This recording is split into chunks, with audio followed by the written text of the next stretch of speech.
What's up? How y'all doing? It's Jared. I freaking love this knife. This is a Benchmade Jungle Clip Point. 154 Jungle Clip Point.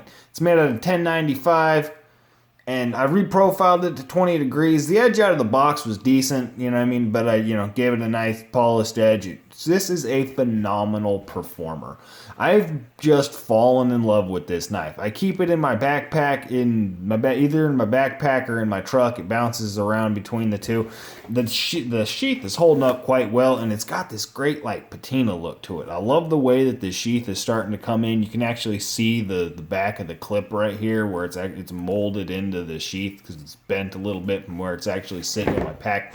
But I use this knife quite a bit. One of the trails that I walk on was just, it's overgrown. I haven't walked there in a while. Not a lot of people walk on that trail, and it's just overgrown. I mean, it's just coming, the plants are coming in, and I cut down a lot of material with this thing today. None of it was too heavy, no logs, things like that. About 1.5 inches thick was the largest of things that I was cutting today. But I cut a lot with this knife. I really have grown a lot of respect for this thing. It holds an edge wonderfully through non-abrasive material. Stuff like wood, it just sails through it. Branches, softer material. It really holds an edge for a long time, this Benchmade 1095. That they chose to do, which is still bugs me that it's not 154 cm. The Benchmade 154 is made out of 1095 spring steel. That still bothers me. But I've beat the crap out of this knife, and I just kind of wanted to do a little bit of an update on it. I freaking love this knife. I've become a bigger and bigger fan over time. As well, I just reprofiled this Benchmade 51 right here, right? And I've retipped this knife so many times. I'll give you an idea what the original here. This is a Benchmade 32, but this is what the tip looked like originally. And this is where I'm at now. Because I've reprofiled this thing so many times from being dropped on the floor and just dinged up and dented that you can see how much that secondary bevel there swells up. It comes all the way up to that point there, and it's losing its profile because it's got this nice spear tip profile, you know what I mean? And it comes down, it's in the center of the line of the knife. My tip is no longer in the center line of my knife. You can see that because every time I have to retip it, I have to remove a little bit of material off the tip. And it's starting to get more and more and more belly as it's coming up, which is, it still works. It's still a great utilitarian shape, but it's taken a beating. I've put this knife through paces. If you're familiar with it, I had a Flytanium scale on opposing sides. It was like half Flytaniumed out for a while. I took it off. I may put them back on there in a while. I was just kind of in the mood to, play with the original 51.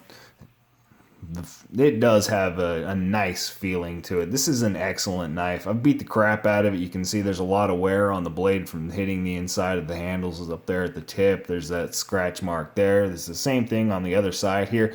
And that's just right where that blade, as loose as it is, it's barely. The handle play on this thing's held up. It's years old. This thing was made in 2011, so the handle play in there is still holding up. But that's right where that blade makes contact, coming into the handle itself. And so I've got a scratch on that side, a scratch on this side. It's just gaining a lot of personality. I really like this knife, and the color you can see here, this is more reminiscent to what you see now. A lot of the 51s that are coming out now have that more of a vibrant blue color. This is a new 32, newer 32. They're actually discontinued now.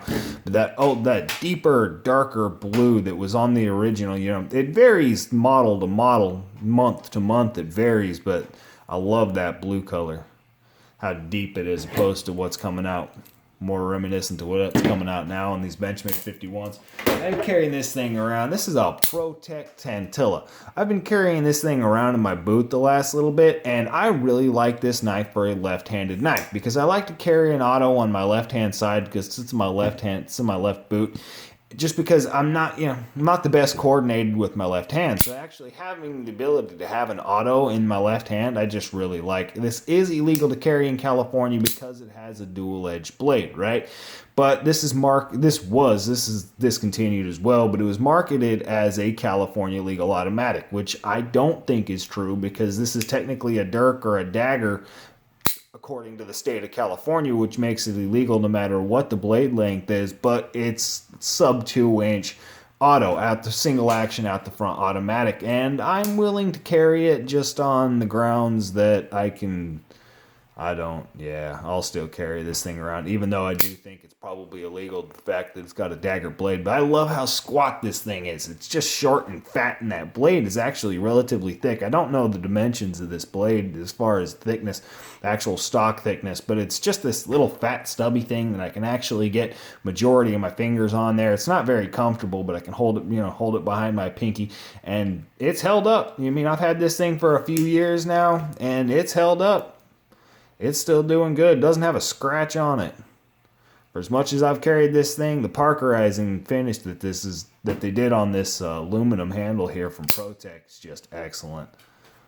If you can find a ProTech Tantilla, I'd recommend it, but they're getting harder and harder to find. Every once in a while, one will pop up on the secondary market, but somebody usually picks it up, swoops it up sometime soon, or sometime quick. Yeah. Rambling about knives. Y'all have a good one.